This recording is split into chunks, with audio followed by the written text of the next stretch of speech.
I'm Faye Watt, and let's queer up the USA view. How conservatives turn personal failures into public outrage again. A new op-ed by the advocates Ryan Adamczeski draws a sharp line between accountability and the conservative movement's growing tendency to turn personal failures into national controversy, especially when transgender people can be blamed. Adamczeski begins with a memory many viewers may share, growing up with parents who valued education. As she writes, her mother told her, quote, "It's the one thing that can't be taken from you," end quote. And when Adamczeski failed a class assignment, she says her mother didn't file a complaint with the school. She told her to do better. That personal responsibility standard, Adamczeski argues, is at odds with today's conservative influencers. People who have built entire careers not on achievement, but on losing. Taking former collegiate swimmer Riley Gaines, who, as Adamczeski notes, tied for 5th place in the 2022 NCAA event and has since risen to fame by attacking the transgender athlete she tied with, Lia Thomas. Adamczeski writes, quote, "Never before has someone become so famous for coming in 5th place," end quote. Now, University of Oklahoma student Samantha Fulnecky is attempting a similar path. After receiving a failing grade on an essay labeling trans people demonic and claiming gender roles are biblically ordained, she filed a religious discrimination complaint. The instructor, Mel Curth, who is trans, told her the work failed because, quote, "the paper does not answer the questions for this assignment, heavily uses personal ideology over empirical evidence, and is at times offensive," end quote. Despite this, the university sided with Fulnecky and placed Curth on leave. And like Gaines, Fulnecky is now appearing across conservative media. Adamczeski concludes that this pattern reflects a politics of entitlement, one that blames others rather than confronting failure head on. You know, this op-ed really nails it, okay? Conservative influencers have turned losing into a career path. Riley Gaines tied for 5th and became a star by attacking a trans woman. Now, this student who failed an assignment for not answering the question is on national TV crying discrimination. It's entitlement, masqueraded as activism, but it's entitlement. You know, this makes me think of a pageant, okay? I am truly honored and privileged to be asked to be a judge for various pageants, and I don't take it lightly, all right?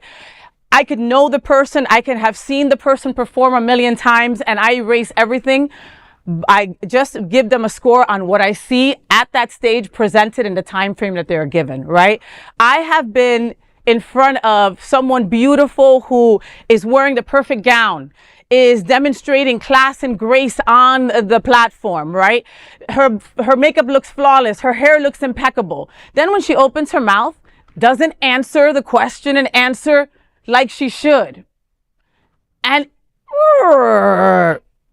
she didn't answer the question. I can't, with all my want, give her a good score when at the end of the day, everything looks beautiful. The package is there, but you're not answering the question. And that is the point of Q&A in a pageant. That's what I'm feeling for this girl. And now, and they didn't even, and the school not going on the side of the teacher. I mean, come on, folks. I think we have several issues here. One, we live in a world that revolves around social media, and everybody is using social media as a tool and as a weapon.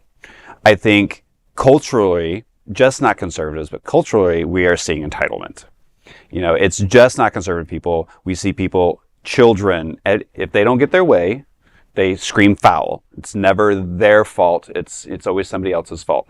And unfortunately, we have, like schools, we would expected the school to say, no, the teacher did their job. But unfortunately, the person went on social media, made a big cry. There was enough people that rallied behind it, and the school goes, I don't want this headache. We just need to put, the teacher to the side for a few moments. And that's the problem that I have. I have a problem with the people who actually have the power to stand up against what is bullying to me. Mm-hmm. They're not. So you see schools kind of going back. You see organizations taking a side. You see people who would normally have stood up in this political climate right now saying, we need to maybe just stay quiet for a few minutes and let this pass over. Oh, man. Yeah. Very, very true point. Edward?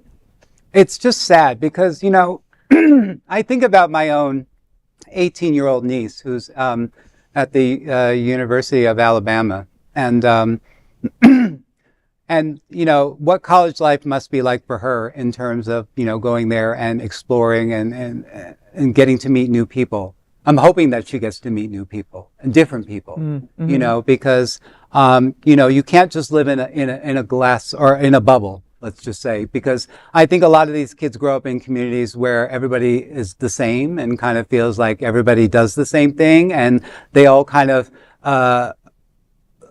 sap from the same brain, you know, they all, you know, believe in a certain ideology. Yeah. And so there's no room for like something different, like a teacher coming into a university and showing that, you know, hey, I'm a person too, and I'm educated, and I'm here to educate all of you what the world is like, you know? And I would hope that my niece would have somebody like that inspiring her. Yeah. You know, for those parents for that girl that's there, you know, obviously they're advocating this for her because she doesn't have the resources herself to do it. No. So, you know, this is what it all goes to. Well, and as a society, you know, think about kids. I mean, I hate to say this, but we've coddled our kids now. You know, everybody gets a participation award. You can't give F's out anymore.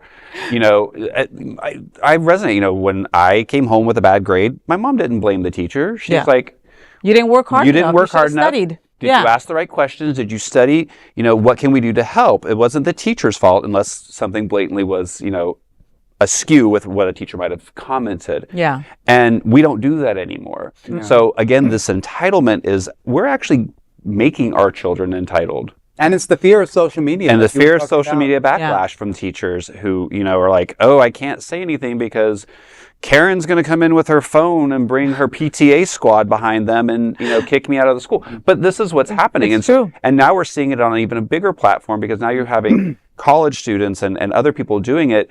And again, the mass mob getting behind them, and now they're getting picked up by news. So you're giving them more of a platform like we just talked about. Like, let's give like thoughts and beautiful love and energy to the teacher, Absolutely. to the Professor Curth, okay? 100%. Because first of all, it takes a certain kind of person to be a teacher. Right? Especially in this day and age, especially I don't know what she's getting paid at this university, but you know what I mean? It's not what it should be. You know what I mean? It's not what it should be, right? And yet these folks go into this profession because they want the next generation to get as much education as possible, right? And this woman is trans. So she's already got like a target on her back, so to speak. Yet she's still going to do this, right? I mean, so, you know, take that leave. Take that time off. Give yourself a couple spa days, girl. Right. And, you know, and I mean, honestly, you're an incredible person and you are enough and you didn't do anything wrong. Yeah, you did your job. There is no other queer nonprofit media platform like this in the entire world. Support our LGBTQ stories by sharing them and subscribing to Queer News Tonight.